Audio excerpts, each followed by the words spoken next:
There is a river that has defined empires, fed millions, and carried the secrets of the ancient world in its current for longer than memory can reach.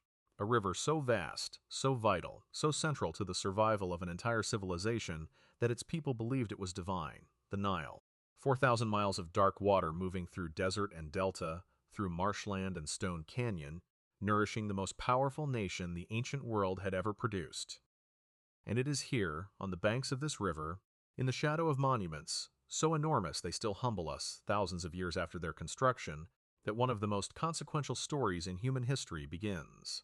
Not with a king, not with a general, not with a conqueror riding at the head of an army. It begins with a baby. A 3-month-old infant in a waterproofed basket of reeds, set afloat on the surface of the most famous river in the world by a mother, who understood that the only way to save her child's life was to give him to the water and trust that something in the current or the mercy of strangers would do what she could not do herself. This is the beginning of Moses. And what follows this beginning is a story so astonishing in its scope, so vast in its consequences, and so humanly real in its details, that it has shaped the laws, the faiths, the politics, and the self-understanding of entire civilizations for more than 3,000 years. Before we go any further into this story, if this kind of cinematic historical documentary is something you find worth your time, take a moment to subscribe. It costs you nothing, and it helps this channel in ways that genuinely matter. Now let us go back. Let us go back to one of the most extraordinary moments in the ancient world. Egypt in the period this story describes was not merely a powerful nation. It was the dominant force in the known world, a civilization so advanced and so thoroughly organized that its nearest rivals looked at it with a mixture of admiration and dread. The Nile Valley had been under continuous human cultivation for thousands of years before Moses was born, and that cultivation had produced a society of extraordinary complexity and achievement. The pyramids at Giza were already ancient. The great temples at Karnak and Luxor were in active use, their walls covered with painted reliefs that told the stories of the gods and the god king who stood between the divine realm and the human one. The city of Thebes, what the Egyptians called Waset, was among the most magnificent urban environments on Earth, a place of towering gateway pylons, processional avenues lined with sphinx statues, enormous open courtyards, where ritual life unfolded with the regularity and precision of a well-maintained machine. The Nile itself was the foundation of everything. It was not merely a source of water in a region that received almost no rainfall. It was a seasonal transformer, a living calendar, a system of annual renewal that deposited the rich black sediment called kemet across the floodplain every year with a reliability that Egyptian farmers had structured their entire agricultural calendar around. When the flood was adequate, the harvest was good. When it was insufficient, famine followed. When it was excessive, villages drowned. The Nile was provider and destroyer in equal measure, and the Egyptians understood it as both, offering rituals and prayers to ensure that the river would be generous, and its cycle would continue as it had always continued. Into this world, a world of absolute royal power, of monumental construction, of ritual complexity and agricultural dependency, of a society stratified from the divine Pharaoh at its summit to the laborers at its base, a new population had been growing and expanding. The Israelites, descendants of a nomadic patriarch who had entered Egypt generations earlier during a period of famine in Canaan, had multiplied with a speed that the Egyptian administration found unsettling. They lived primarily in the eastern delta region, in an area called Goshen, where the land was fertile and the community had grown dense.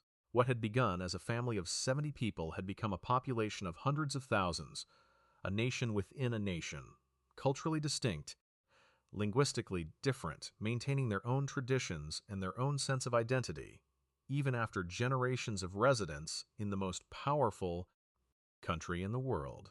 Pharaoh watched this growth and felt something that powerful men feel when they observe a force they cannot fully control: fear wrapped in authority.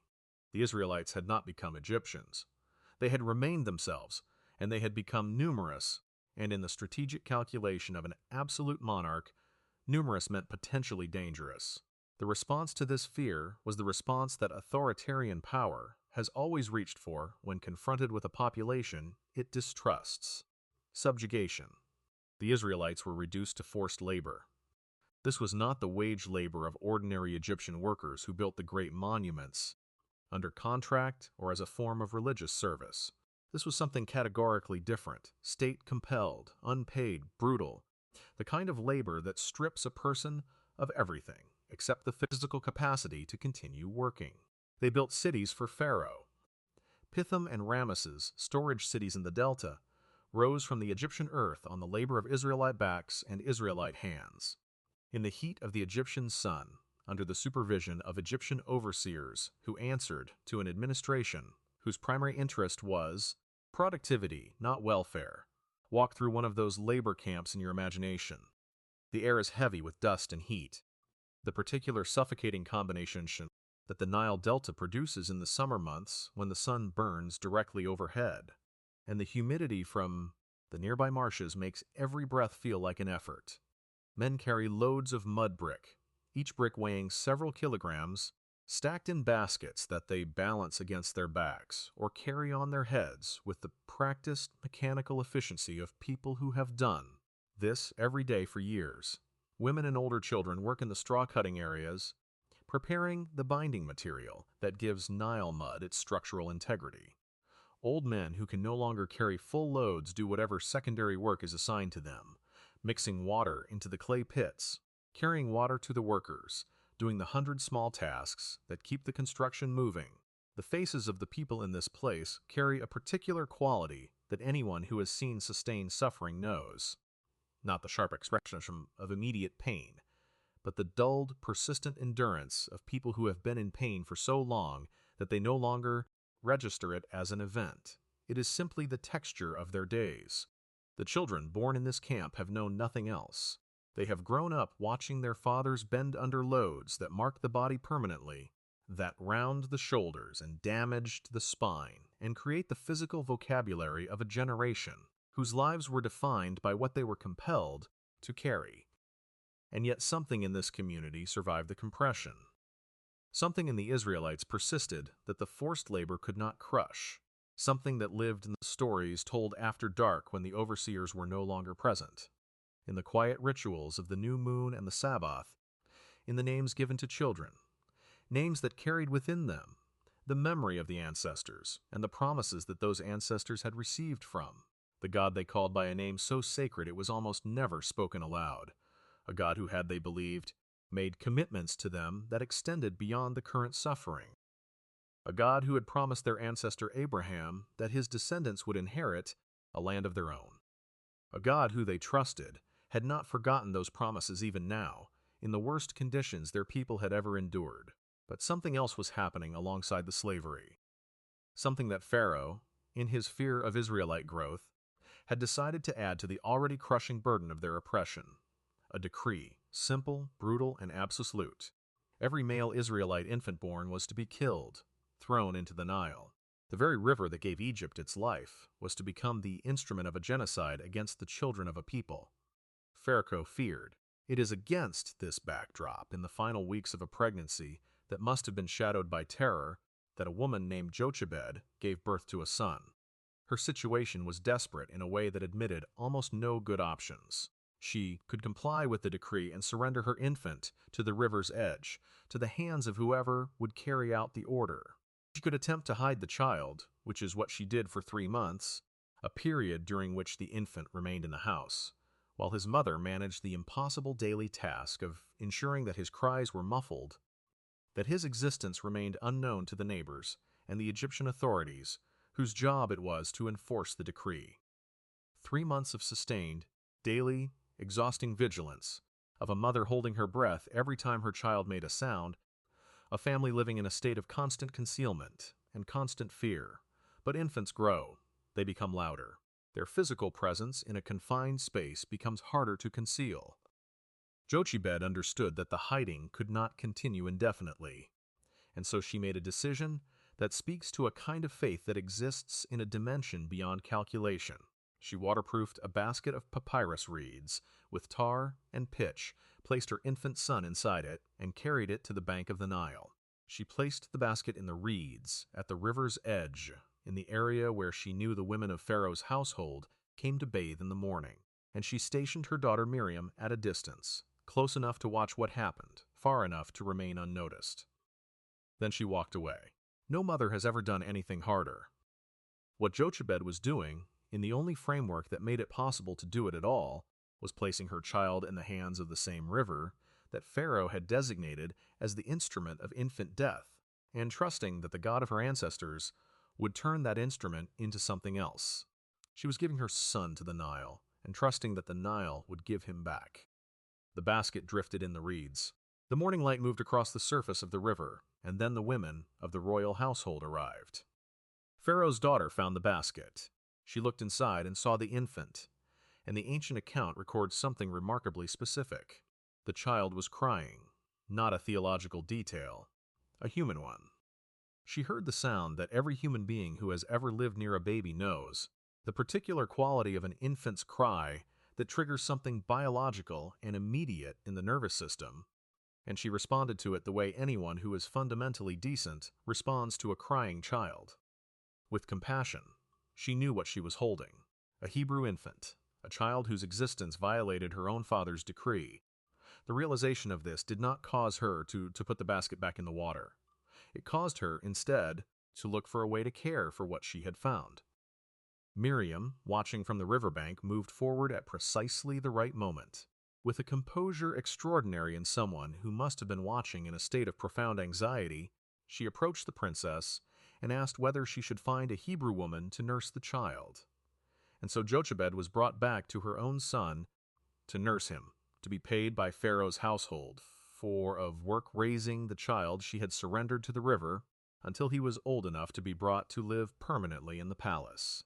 A plan that no human intelligence had designed was unfolding with the precision of something being guided by a hand beyond human calculation. The boy grew in Pharaoh's household. He was given an Egyptian name, Moses, a name whose meaning has been debated by scholars for centuries, possibly connected to the Egyptian word for to give birth or to draw out, a detail that will resonate with increasing force as his story unfolds. He was raised as an Egyptian prince, educated in the wisdom of Egypt, trained in the administrative, military, and cultural practices of the most sophisticated civilization in the world. He learned to read hieroglyphic script. He studied the Egyptian religious traditions, the complex cosmology that explained the world through the interactions of dozens of divine beings. He was present in the royal court, at the great festivals, at the rituals in the temples. He walked through the corridors of power in the most powerful nation on earth, dressed as an Egyptian, educated as an Egyptian, carrying an Egyptian name, and he watched the Israelites work. The tension in Moses during his years in the palace must have been one of the most defining psychological experiences a person can have. He knew what he was and where he came from, whether his mother had told him during those nursing years, whether the court itself whispered about his origins, whether it was simply carried in the way he looked or carried himself, the knowledge was there. He was not what he appeared to be. The Egyptian clothing covered an Israelite identity, and the distance between those two things was not merely cultural or ethnic. It was the distance between the people who held the whips and the people who bore their marks. There came a day when this internal tension broke through into external action. Moses was out where the labor was happening, among the Israelite workers in the fields or at the construction sites, and he witnessed an Egyptian overseer beating an Israelite laborer. The ancient account does not tell us the details of what Moses felt in that moment. It tells us only what he did. He looked around to see if anyone was watching, and then he struck the Egyptian dead and buried the body in the sand. This act, so sudden and so final, tells us something essential about Moses at this stage of his life. It tells us that his identification with the suffering Israelites was strong enough to override every calculation about his own security and position. He was a prince of Egypt who killed an Egyptian overseer to defend a Hebrew slave. The recklessness of it is breathtaking. The moral clarity of it is unmistakable. He had chosen a side, but he had chosen it in a way that was immediately dangerous, because the next day he discovered that witnesses existed. Two Israelites he tried to separate from an argument turned on him with a question that exposed the secret. Who made you a ruler over us? Do you intend to kill me as you killed the Egyptian? The deed was known, and if it was known among the Israelites, it would reach Pharaoh's ears. Moses fled. He had no other option. Pharaoh's reaction when he heard confirmed the danger, a death sentence. The prince of Egypt was now a fugitive, and the direction he ran, east across the Sinai, carrying nothing but his life, and whatever he could hold in his memory of the world he was leaving, pointed toward a wilderness so vast and so empty that it could swallow a man entirely. The Sinai Peninsula is one of the most unforgiving landscapes in the world. Triangular, flanked by the two arms of the Red Sea on either side, bounded to the north by the Mediterranean coastal route, and to the south by mountains of pink and red granite that rise to more than 8,000 feet, it is an environment that reduces everything to its essentials. There is almost no rainfall. The vegetation is sparse, limited to the drought-resistant shrubs and grasses that have adapted to conditions most plants cannot survive. The temperature swings between seasons, and between day and night are extreme. Burning heat in the summer months and cold winds in the winter, especially at elevation. The silence of the deep desert at night is so absolute that it becomes a kind of sound in itself, the absence of the constant noise of civilization, pressing against the ears in ways that can feel either terrifying or deeply clarifying, depending on the person experiencing it. Moses arrived in the land of Midian, on the eastern edge of the Sinai, exhausted and alone. He sat down by a well, the ancient traveler's first resource in a dry land, and found himself in the middle of a conflict between a group of shepherdesses trying to water their flocks and the male shepherds who were blocking them. The same instinct that had cost him everything in Egypt reasserted itself. He intervened. He helped the women water their flocks. And this simple act of decency, this reflex toward the side of those being mistreated that seemed to be hardwired into him, led to an invitation that would anchor the next 40 years of his life.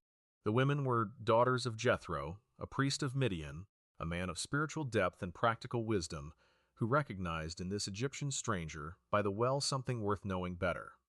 Moses was taken in, given hospitality, and eventually given in marriage to one of Jethro's daughters, Zipporah, with whom he would have children and build a life in this desert country that was nothing like the world he had come from.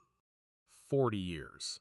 40 years Moses spent in the wilderness of Midian as a shepherd. If you want to understand what 40 years in the desert does to a man who entered it as a prince, consider the geography of the transformation. The palace of Pharaoh is a world of absolute verticality. Power flows downward from the divine king through an elaborate hierarchy to the lowest level of the social order. The palace environment is one of constant performance, constant politics, constant self-presentation, the management of impression, and the careful navigation of a social world where position is everything and the wrong word or the wrong action can destroy a career or a life. The desert is the opposite of all of this. In the desert, what matters is what works. Can you read the landscape well enough to find water for your flock? Can you identify the plants that will poison your animals and keep them away from them? Can you navigate by the stars? Can you survive a sudden change in weather with whatever you have on you? The desert strips away pretension with a thoroughness that no human institution can match. It does not care about your title or your education or your lineage. It cares about whether you know what you are doing. Moses, the prince of Egypt, became a shepherd. He became a man who knew the Sinai the way you can only know a landscape by living in it through seasons, by learning its rhythms and its exceptions, by developing the particular attentiveness that comes from understanding that the land around you will kill you if you stop paying attention to it. He became, in the language of the ancient spiritual tradition he was being prepared to serve, a man whose ego had been hollowed out by decades of ordinariness, a man who no longer confused himself with the position he had once held. And then, somewhere in the wilderness near a mountain the ancient texts call Horeb or Sinai, on a day that began like every other day of his shepherd's life, Moses saw something that did not belong in the category of ordinary experience. A bush was burning. This in itself was not remarkable. Fires in the desert scrub happened. Lightning strikes, reflected heat, the spontaneous combustion of dry vegetation. But this fire was not consuming what it burned. The bush was in flames, vivid and crackling, but the branches were not being blackened, and the leaves were not curling, and the wood was not being turned to ash. The fire burned without destroying. Moses watched this for a moment, and then he moved closer, because whatever this was, it was worth a better look. And then something spoke. The voice that came from the burning bush identified itself in terms that bridged the distance between the God of the ancient Israelite tradition and the immediate present. I am the God of your fathers, the God of Abraham, of Isaac, and of Jacob. The God who had made the promises that the Israelite community in Egypt was still, after generations of slavery, holding onto as their deepest point of reference. The God who had not, it now became clear, been absent from the suffering of his people in Egypt. He had seen it. He had heard the cries. He had felt the weight of it, and he had come down to do something about it. What was being asked of Moses in that moment is almost impossible to fully comprehend without appreciating the full weight of his situation. He was being asked to go back. Back to Egypt, where there was a death sentence on his head. Back to Pharaoh, the most powerful man in the world, to deliver a message that amounted to a demand that Pharaoh surrender the entire foundation of his economy. Let my people go. 4 words that, in the political context of the ancient Near East, were nothing short of revolutionary. The labor force that built Egypt's cities and maintained its agricultural system was being asked to be released. An entire nation of slaves was being told, through one man, that their slavery was over. Moses was not immediately or straightforwardly willing. This is one of the details about him that makes him feel most authentically human. He did not leap to his feet with the confidence of a man who had been waiting for his divine commission. He raised objections, practical ones. Who am I to go to Pharaoh? Who should I tell them sent me? What if they do not believe me?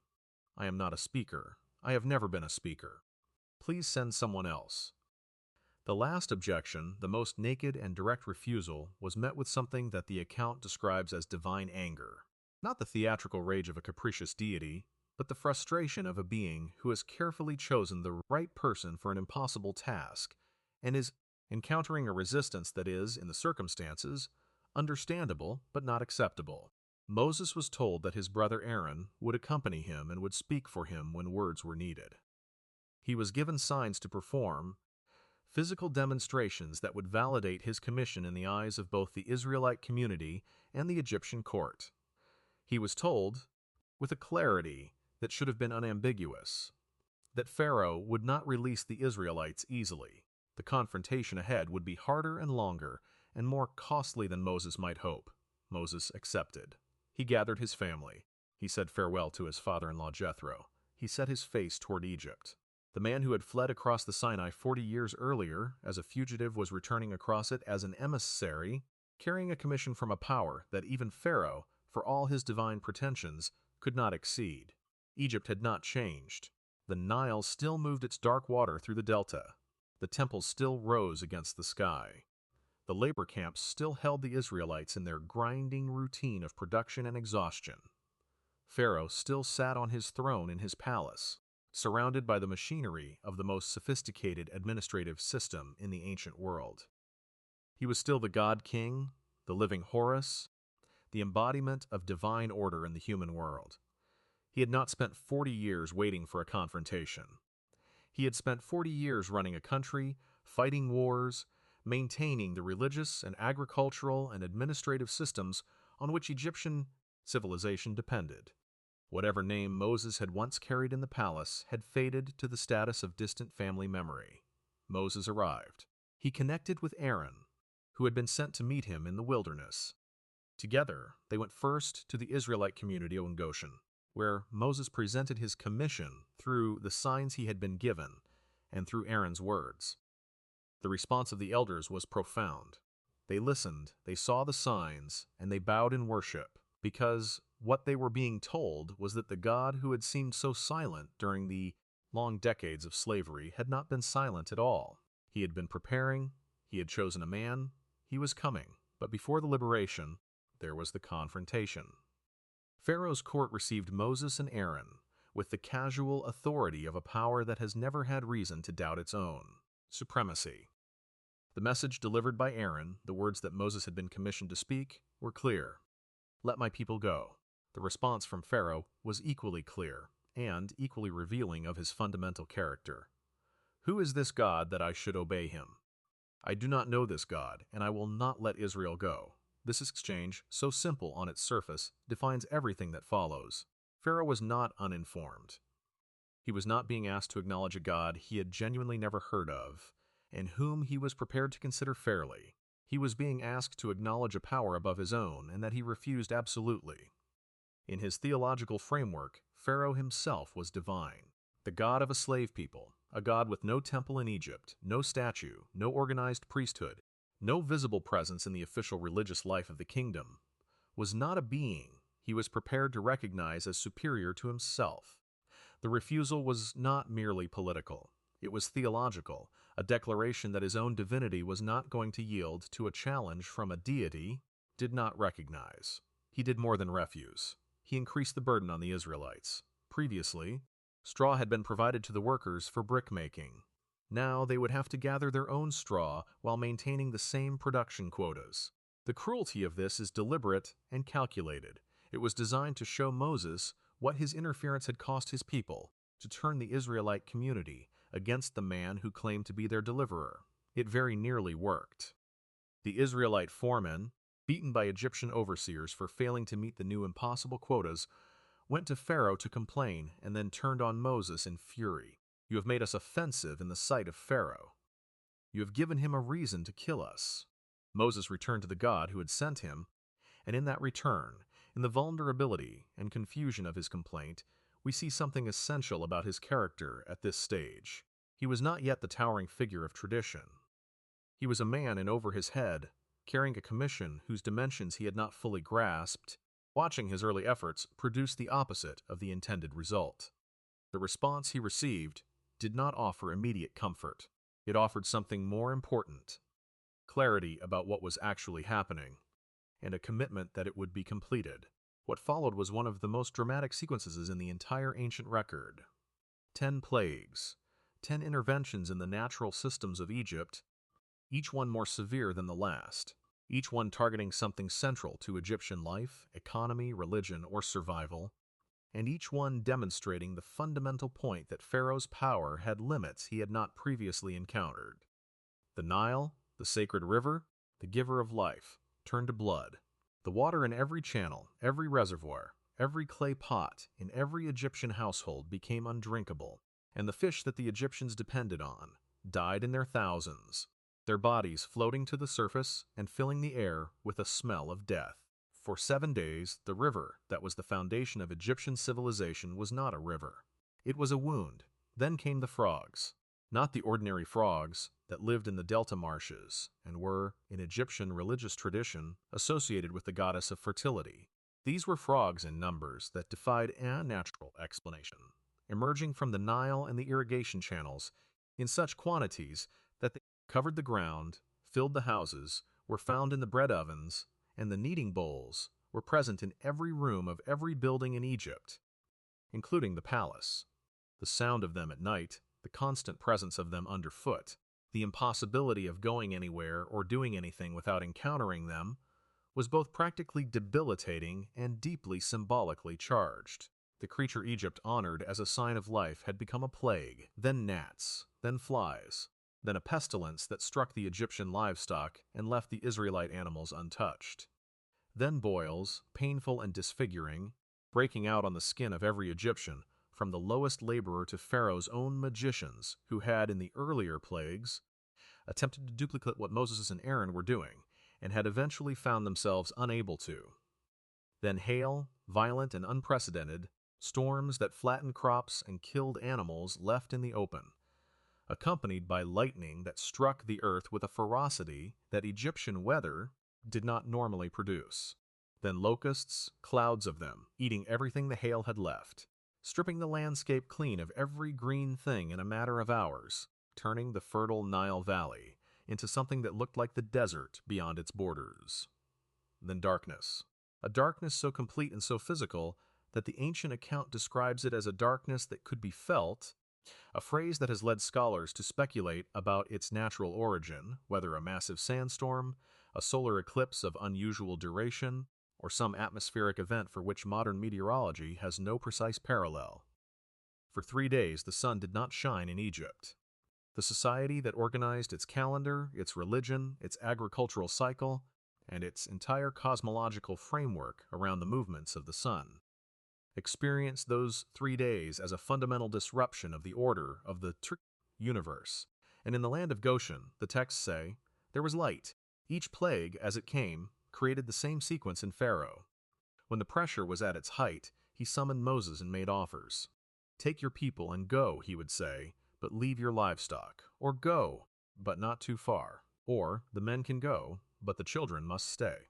Each offer was a negotiation designed to release the immediate pressure while preserving some portion of Pharaoh's control. Each time Moses refused the partial concession, Pharaoh's advisors became more desperate. Do you not see that Egypt is ruined? They asked their king. Why do you hold on? The answer to that question lay in something deeper than strategic calculation. Pharaoh held on because releasing the Israelites meant acknowledging a power above his own, and that acknowledgement was the one thing he could not make. Until the 10th plague. The 10th plague is the one that stands at the center of a ritual that has been observed without interruption for more than 3,000 years. The one that required the Israelites to do something rather than simply wait for an event to happen around them. Moses delivered the warning with a specificity and a gravity that made the previous 9 seem like preparation. At midnight, a divine presence would pass through Egypt. In every Egyptian household, the firstborn would die. From the firstborn of Pharaoh on his throne, to the firstborn of the slave woman behind the mill, to the firstborn of every animal in its pen. But for the Israelites, there was a way through. Each household was to take a lamb without blemish, slaughter it at twilight, and mark the doorposts and lintel of their house with its blood. They were to roast the lamb and eat it that night, fully dressed, sandals on their feet, staff in hand, ready to leave at a moment's notice. And when the presence that would pass through Egypt came to a house marked with the blood, it would pass over. It would not enter. The people inside would be safe. The preparations that evening in the Israelite community in Goshen have a quality that is almost unbearable in its emotional complexity.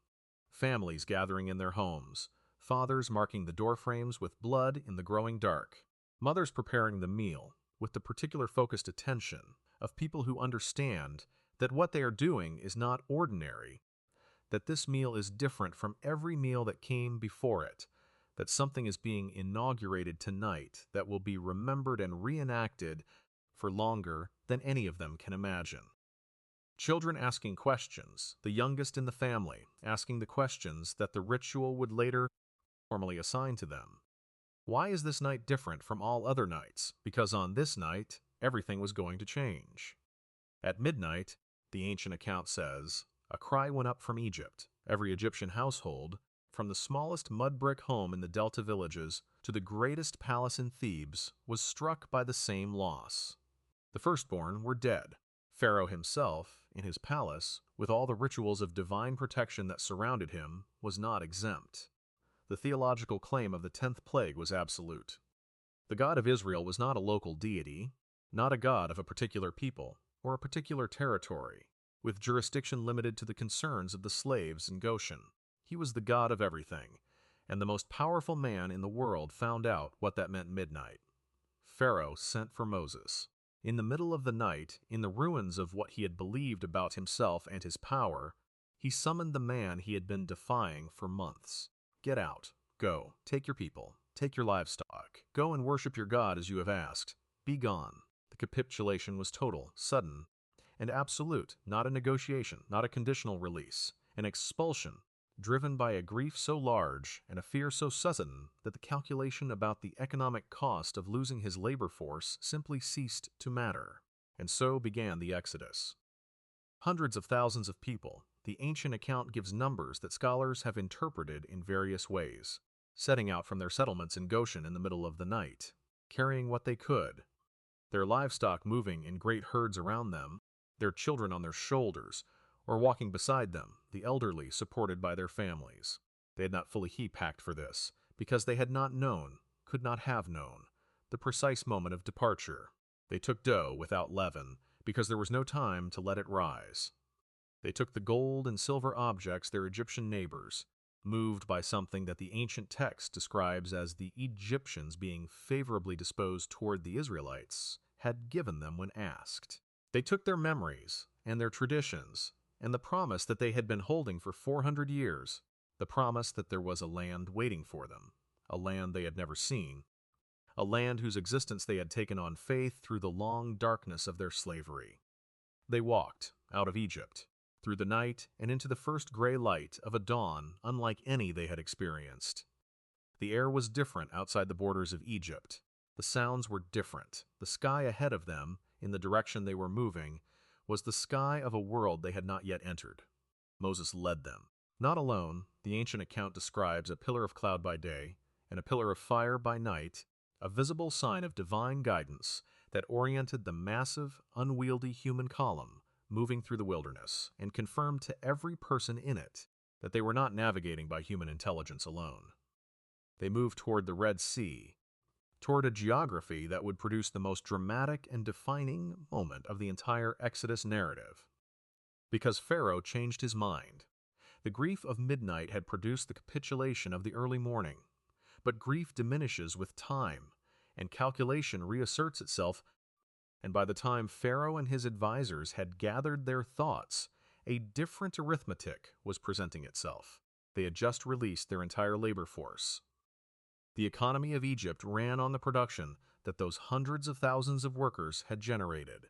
The construction projects, the agricultural operations, the clay pits and the granaries, and the storage facilities that required constant human attention, all of it now stood unmanned. What have we done?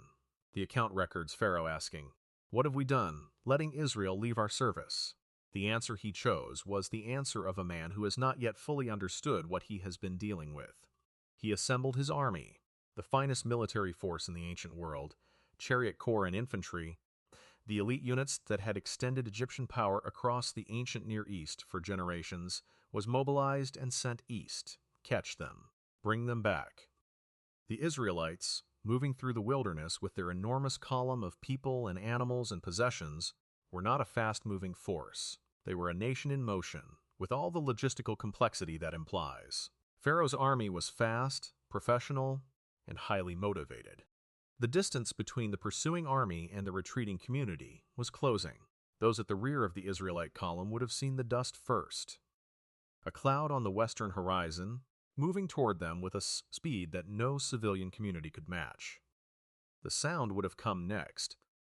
The low thunder of chariot wheels on the desert floor, the particular percussion of a large military force moving at operational speed. And then the realization, spreading forward through the column, person by person, family by family, that the army was behind them, and the sea was in front of them. The panic was immediate and profound. People who had walked out of Egypt in the middle of the night, with the energy of people newly freed, looked back at the pursuing dust cloud and felt everything they had felt during the slavery flood back into their bodies. The cries directed at Moses captured the precise quality of their terror. Were there no graves in Egypt? Did you bring us here to die in the desert?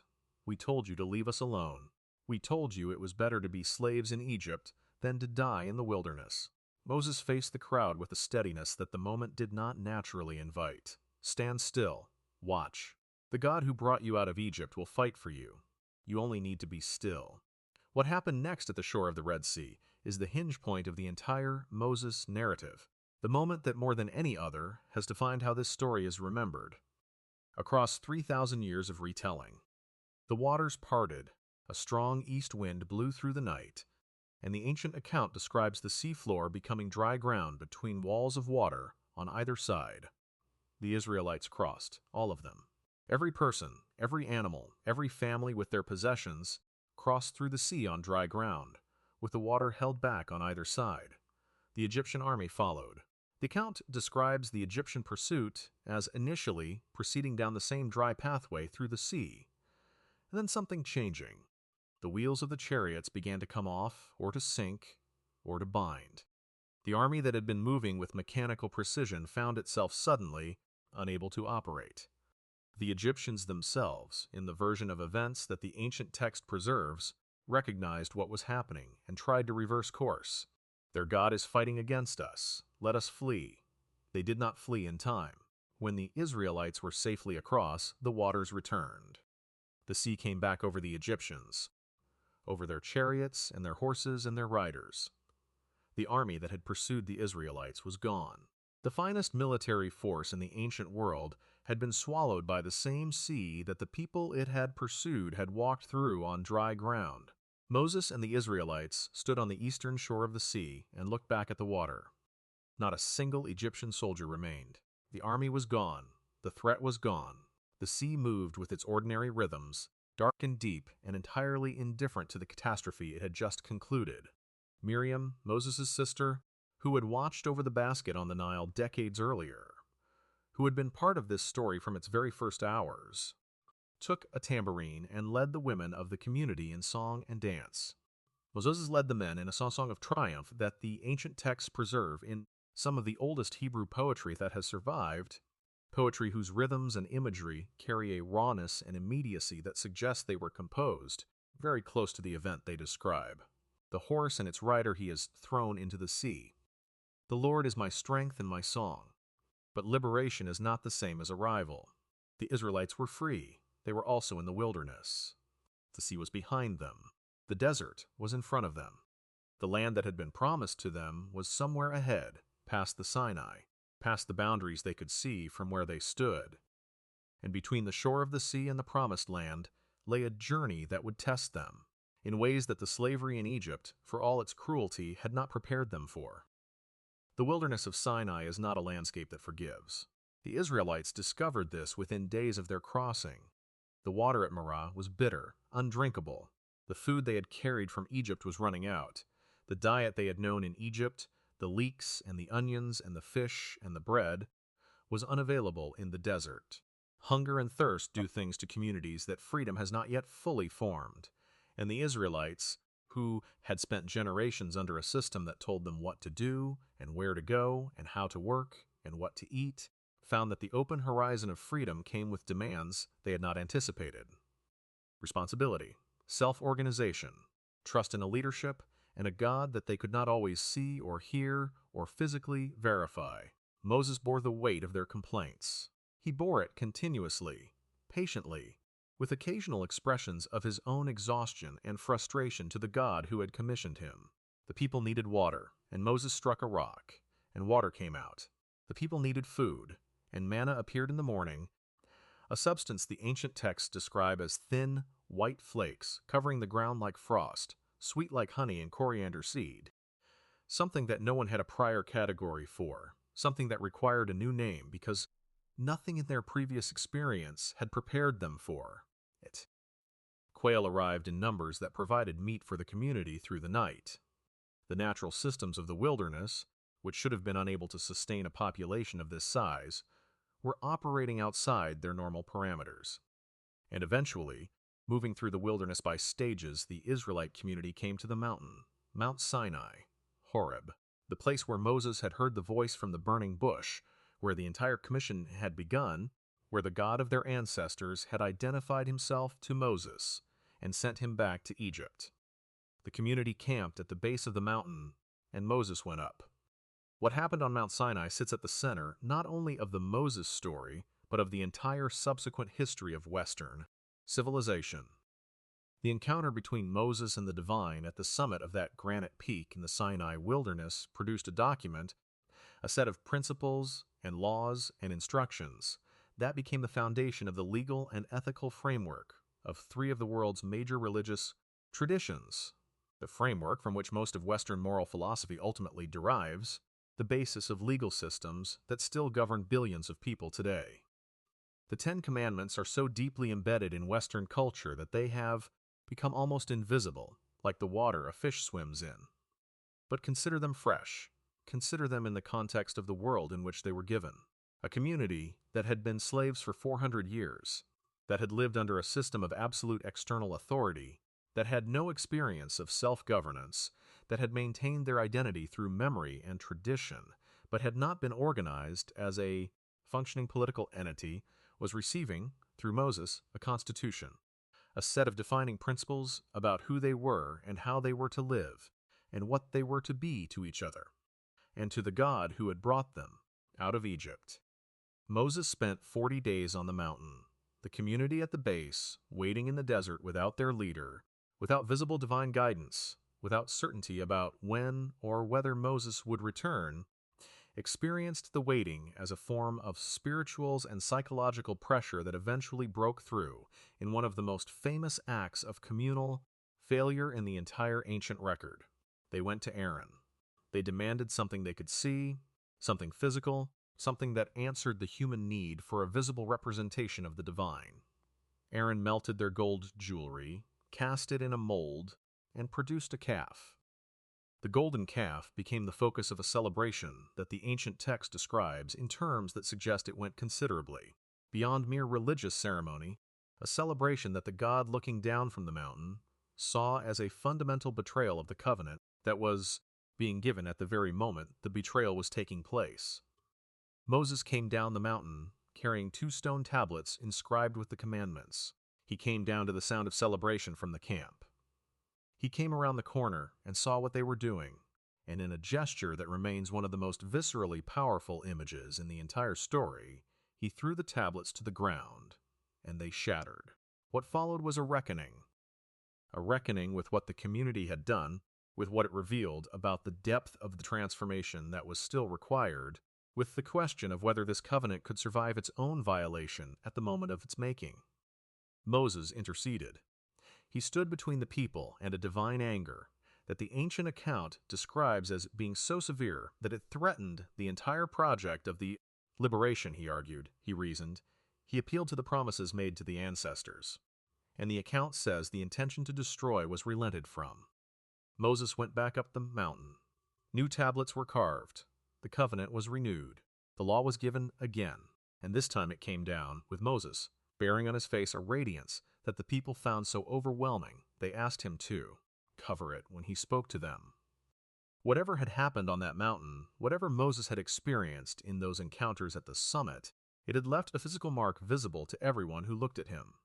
The construction of the tabernacle followed, a portable sanctuary, a movable place of worship, built according to detailed specifications that Moses had received on the mountain, designed to travel with the community through the wilderness and to serve as the physical center of their religious and communal life. The making of it engaged every kind of skilled craftsperson in the community, metalworkers and woodworkers and weavers and embroiderers, the finest materials that the Israelites possessed. The gold and silver and bronze they had brought out of Egypt went into its construction. It became, in its completed form, a physical statement of the community's identity and their relationship with the God who had brought them out of slavery. The wilderness years continued. The road from Sinai toward Canaan was not a short one, and the journey was not a steady forward progress. There were setbacks, doubts, rebellions, moments when the entire enterprise seemed to hover on the edge of collapse. The community sent scouts into Canaan to assess the land they were approaching. The scouts came back with a report that split them. The land was everything that had been described, a land of extraordinary fertility, of agricultural abundance, of flowing water in a region that the desert surrounding them made seem impossibly lush. But the land was also inhabited by powerful peoples, living in fortified cities, and the scouts who counseled fear rather than faith carried the day. The community dissolved into weeping, into demands to return to Egypt, into the terrified paralysis of people who had been promised something they could not bring themselves to believe they could actually have. The consequence was severe. The generation that had been freed from Egypt would not enter the land. They had the liberation. They had the covenant. They had the law and the tabernacle and the 40 years of miraculous provision in the wilderness. But they would spend those 40 years in the wilderness rather than the few weeks or months that the direct route to Canaan might have taken, and when the promised land was finally entered, it would be entered by their children. The generation that had known slavery in Egypt would die in the wilderness. Moses was included in this judgment, though for a different reason, a separate failure of trust at a place called Meribah, where he struck the rock twice when he was told to speak to it, and the water came anyway, but the commission was amended. Moses would see the land, he would not enter it. The weight of this judgment on Moses defies easy description. He had carried this people out of Egypt. He had interceded for them when they were on the edge of destruction. He had climbed the mountain and received the law, and spent 40 years navigating the exhausting, exhilarating, grief-laden work of leading a community that was simultaneously the most significant human project of its era and the most difficult group of people any leader in history had ever been asked to lead. And now he was told he would see the destination from a distance. He accepted it, not without expressing the depth of his desire to cross over, not without asking, more than once, whether the judgment might be changed. But the acceptance, when it came, was real. He devoted his final energies to what he could still do. He taught. He reviewed the history and the law. He addressed the community in speeches that fill the book that bears his name. Speeches of extraordinary literary quality. Speeches that combine historical narrative and legal instruction and prophetic warning and pastoral tenderness in a way that makes them unlike any other ancient document. He appointed Joshua as his successor. He blessed the tribes of Israel by name. He walked to the top of Mount Nebo, a peak in the range east of the Jordan River, and he looked west.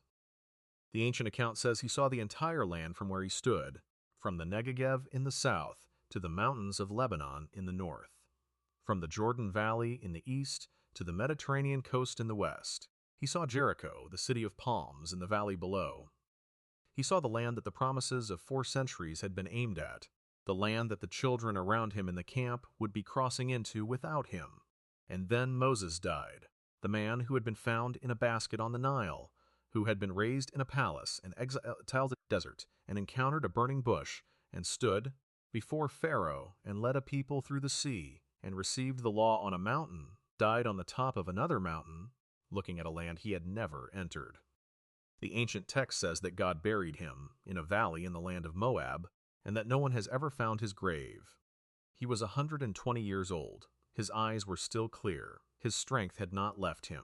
The grief of the community was enormous. 30 days of mourning. 30 days in which the person who had been the pivot point of their entire national history was no longer present. 30 days of sitting with the reality that everything they had become, everything they now were as a people, had been shaped in fundamental ways by the man who was gone, the law they carried, the covenant they lived within, the tabernacle that traveled with them, the memory of the plagues and the sea and the mountain. All of it was the legacy of Moses, and the weight of that legacy was now theirs to carry without him. Joshua led them across the Jordan. The promised land was entered. The story that Moses had made possible was handed to the generation that would live it. But the story of Moses himself did not end with his death on Mount Nebo. In many ways, it was only beginning. The legacy of Moses is one of the most extraordinary facts in the history of human civilization. He is the central figure of the Hebrew Bible, the most quoted and referenced human being in the Jewish religious tradition, a prophet of the highest order in the Islamic tradition, a pivotal figure in Christian theology, and the founder of the legal and ethical framework that most of Western civilization is built on. His image, from Michelangelo's marble statue to the stone tablets above the entrances of courthouses and legislatures, is woven into the visual vocabulary of cultures that have never read the ancient texts in their original languages. The stories about him have been retold in every literary form and every artistic medium and every theatrical tradition for 3,000 years. Why? Why does this story from the basket on the Nile to the death on Mount Nebo continue to carry such force?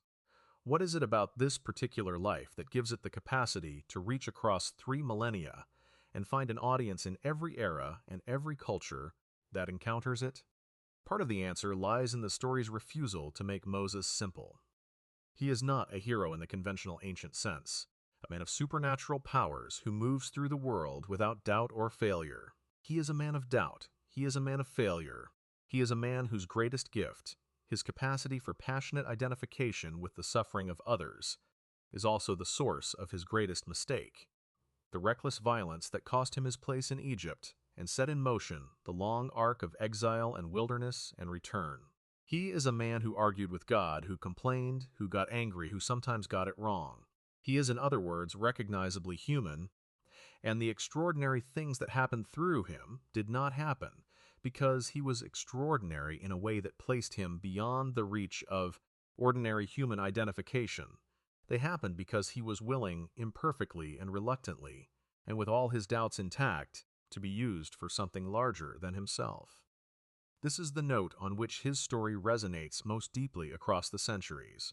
Not the plagues, or the sea, or the tablets on the mountain, dramatic as all of these are, but the man in the wilderness, 40 years removed from the palace, and 40 years before the confrontation, tending sheep in the desert, asking himself every day whether his life had any significance, whether the violence that had driven him here had destroyed any possibility of purpose, whether the God of his ancestors, who had seemed so present in the ancient stories, was present in this particular emptiness.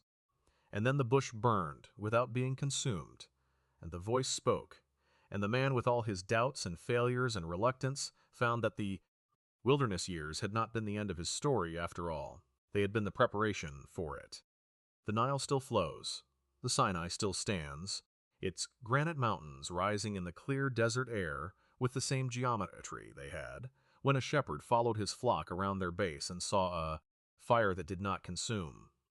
The land between the Jordan River and the Mediterranean Sea is still the most contested and most significant piece of geography in the world, 3,000 years after the community that crossed the Jordan believed they were finally home. The laws that Moses brought down from the mountain are still debated in universities and argued over in courts and lived by in communities on every continent. Something happened, something real, something transformative, something of a scale that no merely human ambition or merely human intelligence could have produced. A group of slaves left Egypt. They crossed a sea. They received a law at a mountain in the wilderness. They became a people. And the story of how that happened has been the defining narrative of Western civilization for 3,000 years. This is the legacy of Moses. Not the magic and not the miracles, though those are present in the account with a vividness that has never diminished. The legacy is the possibility of transformation. The possibility that a person who has failed can be called back, that a community that has been broken can be reconstituted around principles rather than merely around power, that the wilderness is not the end of the story, but the necessary space in which the person and the community who are going to carry the story forward are shaped into what they need to be. The basket on the Nile was not the end. The exile in Midian was not the end. The shattering of the tablets was not the end. The judgment at Meribah was not the end. The death on Mount Nebo was not the end. Each apparent ending was a threshold, a passage through which the story moved into something larger and more consequential than what had come before. And from the summit of that mountain in Moab, looking west across the Jordan Valley at the land shining in the afternoon light, the man who had carried this impossible story from a basket in the reeds to the threshold of its fulfillment saw everything he had worked for, everything he had suffered for, everything he had believed in through 40 years of a desert that should have killed the belief long before it reached this moment. He saw it, he believed it, he handed it on. The story was not finished. It has never been finished. It is still being told, in every language that humans have ever used to tell the things that matter most, on every continent and in every circumstance in which human beings have found themselves standing at the edge of a sea they do not know how to cross, looking back at a pursuing army and forward at an impossible horizon, asking whether the promise they were given is really true. Moses answered that question with his life. 3,000 years have not diminished the answer. There are dimensions of the Moses story that deserve to be pressed into more fully, dimensions that live not in the great dramatic moments, but in the texture of the daily life that surrounded those moments, in the thousands of ordinary hours that held the extraordinary ones together and gave them their human weight. Consider the Egypt that Moses grew up in from a perspective that the broad narrative strokes do not fully convey. The royal palace was not simply a residence or an administrative center. It was a city within a city, a compound of buildings and gardens and pools and storage facilities and workshops and temples that housed hundreds of people beyond the royal family itself. Servants and administrators and priests and artists and craftspeople and soldiers and scribes all lived and worked within its walls or in its immediate vicinity. The political life of the palace was conducted in layers of ritual and hierarchy so complex that navigating it required a kind of social intelligence every bit as demanding as any physical skill. Moses learned this world from childhood. He learned how to read the invisible lines of authority that structured palace life how to recognize who deferred to whom in a room full of officials of different ranks, how to conduct himself in the presence of Pharaoh, how to dress and speak and carry himself in a context where every detail of appearance and behavior carried social meaning. He was educated in the wisdom traditions of Egypt, which were not merely religious but practical, encompassing mathematics and engineering and astronomical observation and the management of large populations. The Egyptians had been running the most complex administrative system in the ancient world for thousands of years, and the accumulated practical knowledge of that systems was available to the children raised in the palace. But Moses was also watching something that his Egyptian education gave him no framework for understanding.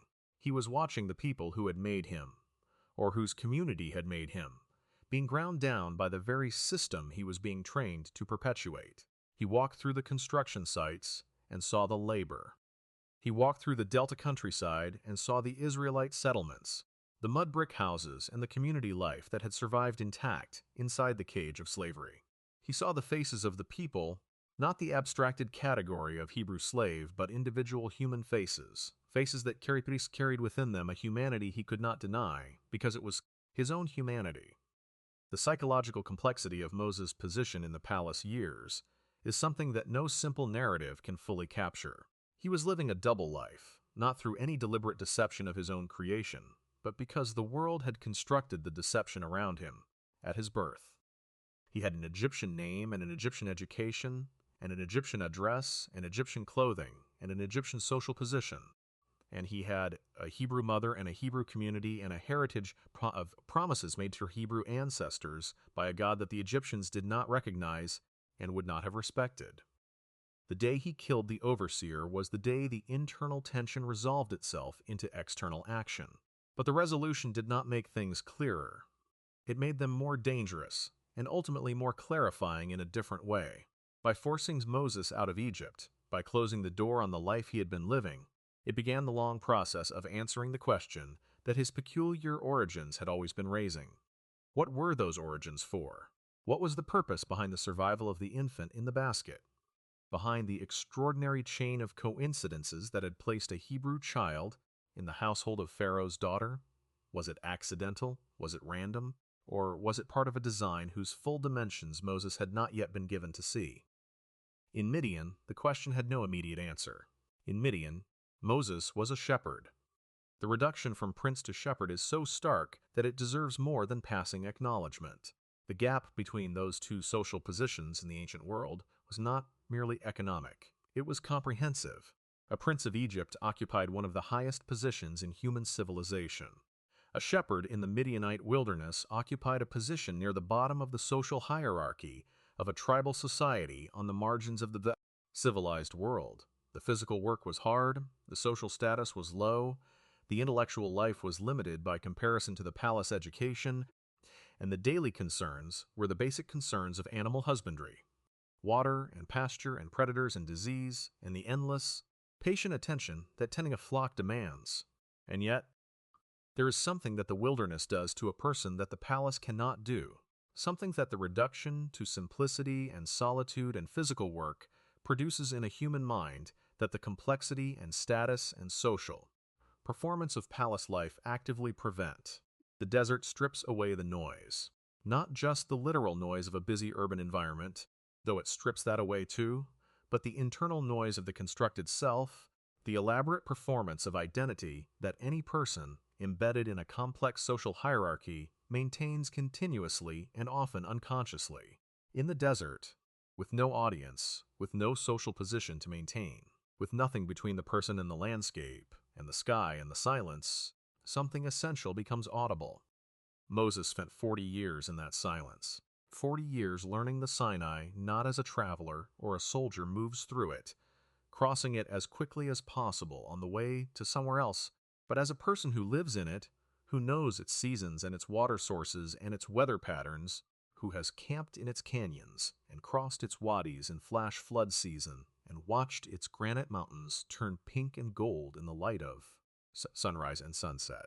He knew this landscape with the intimacy that only long residence can produce, and when the day came that he was sent back through it, as the leader of a community of hundreds of thousands of people, He was not navigating strange territory. He was guiding his people through a landscape that he knew from the inside. The relationship between Moses and Aaron is one of the underexplored dimensions of the story. Aaron was Moses' older brother, the one who had grown up inside the Israelite community in Goshen while Moses had been growing up in the palace. The gap in their experiences was as vast as the gap in their circumstances, and yet when they were brought together in the wilderness before the return to Egypt, they recognized each other. They had a mother and a sister and a heritage in common. And they had the commission they had both now received, and they moved forward into the confrontation with Pharaoh as a team, each playing the role assigned to him, Moses as the source of the message, and Aaron as the voice that delivered it. The relationship was not without tension. Aaron's role in the golden calf episode is the most painful evidence of this. When the community panicked during Moses' extended absence on the mountain, they went to Aaron, and Aaron, the man who had stood before Pharaoh and spoken the most demanding words any messenger has ever been asked to deliver, crumpled under the pressure of popular demand. He gave them what they wanted. He made the calf.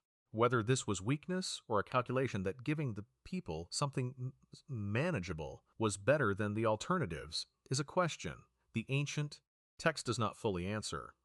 What it gives us is Moses coming down the mountain and finding the celebration, and his brother at the center of it. What passes between the two brothers in that moment, the conversation recorded in the ancient text, has a quality that anyone with a sibling who has let them down will recognize. Moses' question, Aaron's explanation, which shifts the responsibility to the people and to the fire, and to what happened to come out, an explanation that tries to make the calf seem almost accidental, as though Aaron had simply provided a container, and the idol had formed itself. The mixture of guilt and defensiveness, and the bond that survives even the most significant failures within a family relationship. The story does not end with a permanent rupture between Moses and Aaron. It ends with them continuing to work together, continuing to lead, continuing to carry their shared commission forward. The women of the Exodus story deserve more attention than they typically receive in the Standard. Recounting, Miriam, Moses' sister, was one of the earliest figures in the story and one of the most consequential. She was the child on the riverbank who had the presence of mind and the courage to approach Pharaoh's daughter and offer to find a Hebrew nurse. Without that intervention, Moses would have been raised entirely within the Egyptian household, cut off from his origins in a way that might have made the later identification with the Israelites impossible. Miriam's quick thinking at the Nile was as essential to the story's outcome as anything Moses himself did. She appears again after the crossing of the sea, leading the women of the community in the celebration that followed the destruction of Pharaoh's army. She is described as a prophet, one of the few women in the ancient text who receives that designation, and her leadership role in the community is real enough that when she and Aaron challenge Moses' unique authority, the challenge is taken seriously by the divine response even as it is ultimately rejected. Miriam was not a peripheral figure. She was a leader of her generation, and the 40 years of mourning that the community observed at her death was a measure of what she had meant to them. Zipporah, Moses' Midianite wife, appears in the story in ways that suggest she was a woman of considerable personal strength and spiritual insight. There is a strange and difficult passage in the account, occurring during the journey back to Egypt, in which Zipporah performs a ritual act that apparently averts a divine threat against Moses, an act that scholars have interpreted in many different ways, but that in every interpretation reflects a woman who understood the spiritual dimensions of what was happening around her, and who acted with the decisive competence of someone who knew exactly what needed to be done. She is not a passive observer of Moses' life. She is a participant in it, someone whose own knowledge and judgment mattered.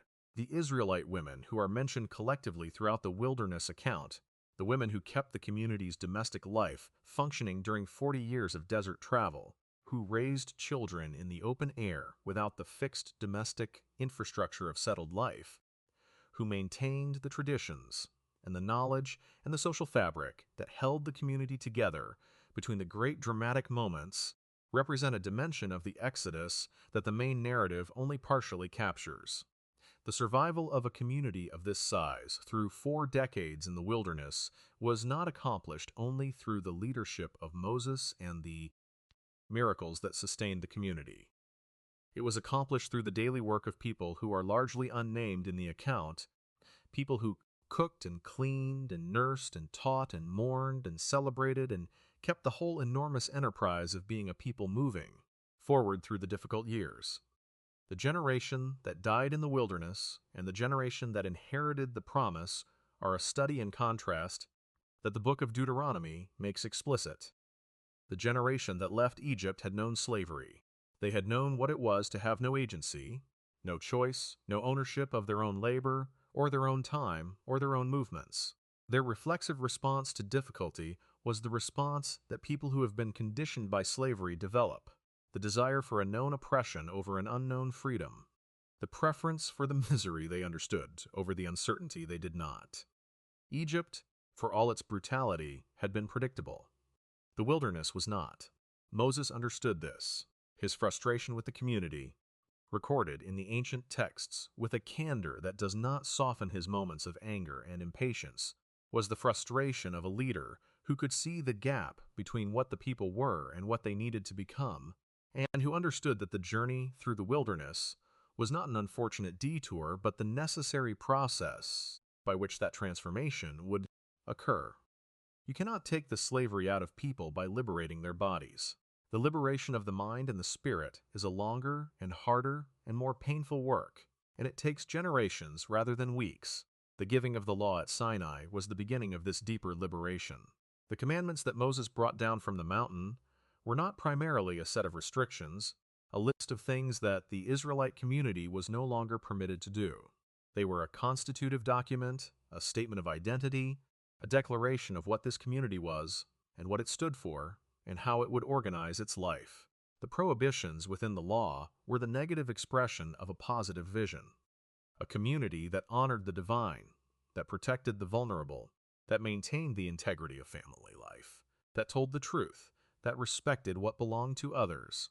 The positive vision was of a society structured around justice and care, a society whose God was not the distant, indifferent deity of cosmological speculation, but a being personally invested in the welfare of ordinary people, a being whose law protected the widow and the orphan and the stranger and the poor. This vision was revolutionary in the ancient world. Most ancient legal systems were explicitly structured around the protection of property and the interests of the powerful.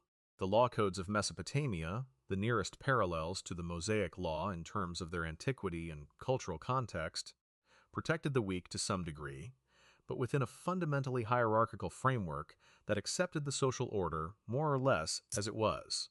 The Mosaic law pushed in a different direction. It declared that the God who had liberated slaves cared about the treatment of the vulnerable in a way that made their welfare not merely a matter of social policy, but of divine obligation. To oppress the widow, the orphan, the stranger was not merely a social failure. It was a theological one, an offense against the God who knew what oppression felt like because he had watched his own people endure it. The ancient legal tradition that Moses established became, through the extraordinary historical process that carried the Hebrew scriptures into the foundations of Western civilization, one of the deepest roots of the values that modern democratic societies claim as their own. The concept of equality before the law, the protection of the individual from arbitrary power, the rights of the accused, the obligation of the powerful toward the vulnerable. These are not inventions of the modern world. They are ancient principles, hammered out in a desert wilderness by a leader who understood, from his own experience of both sides of the power relationship, what it meant for law to be just. Moses was not a perfect leader. The ancient account is remarkable in its willingness to record his failures as well as his triumphs, his moments of doubt and anger and exhaustion alongside his moments of extraordinary faith and courage. He struck the rock when he was told to speak to it, and the consequence was severe. He killed a man in anger. He sometimes expressed a despair about the weight of his responsibilities that bordered on the desire to quit entirely.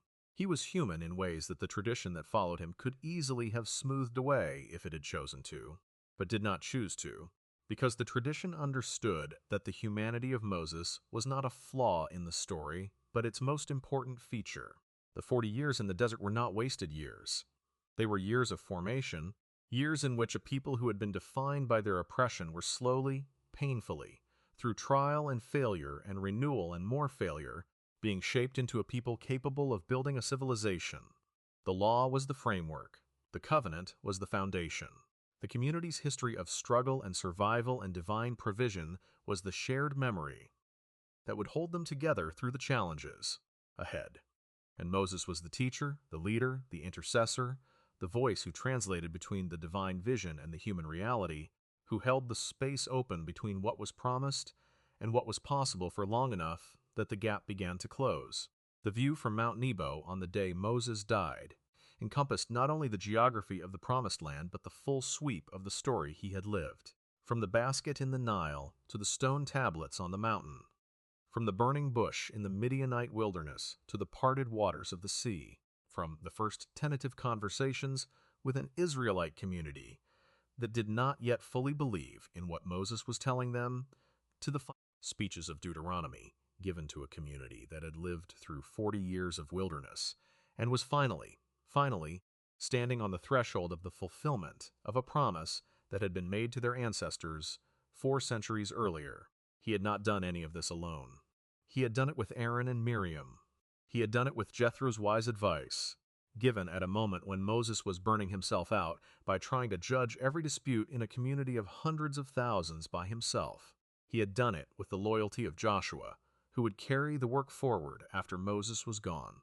He had done it with the women who kept the community alive, and the craftspeople who built the tabernacle, and the elders who helped govern, and the ordinary families who got up every morning in their desert camp and made the choice to keep going.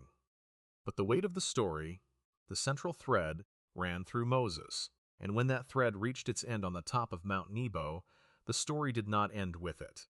It moved forward into the community that Moses had shaped, into the law that Moses had transmitted, into the memory of Egypt and the wilderness and the mountain that the community carried with them, like a living document of who they were and where they had come from and what they were for.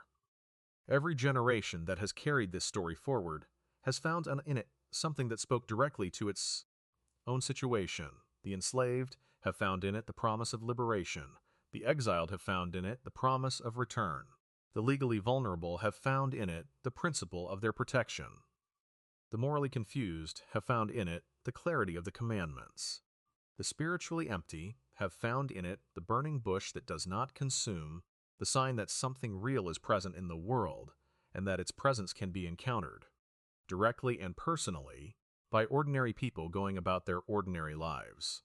Moses encountered that presence on an ordinary day, tending his flock in the wilderness, expecting nothing more than what he had been experiencing every day for 40 years. The burning bush was not preceded by any announcement that something extraordinary was about to happen. It was simply there, burning without consuming, an anomaly in the natural world that stopped a shepherd in his tracks and made him turn aside to look. Turn aside to look. That small act, the willingness to notice what does not fit into the expected pattern, the willingness to give attention to the anomaly instead of walking past it, because the schedule of the day demands it, is the moment at which the story of Moses begins. Before the burning bush is the shepherd. Before the prophet is the person who turned aside to look, and everything that followed, the plagues and the sea and the mountain and the law and the 40 years and the view from Nebo, everything followed from that single act of attention in the Sinai wilderness, on a day that began like every other day and became like no other day that had ever come before it. The story of Moses is not only the story of what happened 3,000 years ago on the banks of the Nile and in the wilderness of Sinai and on the slopes of a mountain in the desert. It is the story of every moment in which a person turns aside to look, in which a person hears something that does not fit into their existing categories and investigates it rather than explaining it away, in which a person is asked to do something larger than themselves and, after their protests and their doubts and their requests for a different assignment, says yes. The basket on the Nile is still floating. The bush is still burning. The mountain is still waiting in the clear desert air, its granite summit catching the first light of a dawn whose arrival has been guaranteed by a promise that has never been broken. And the story is still being told.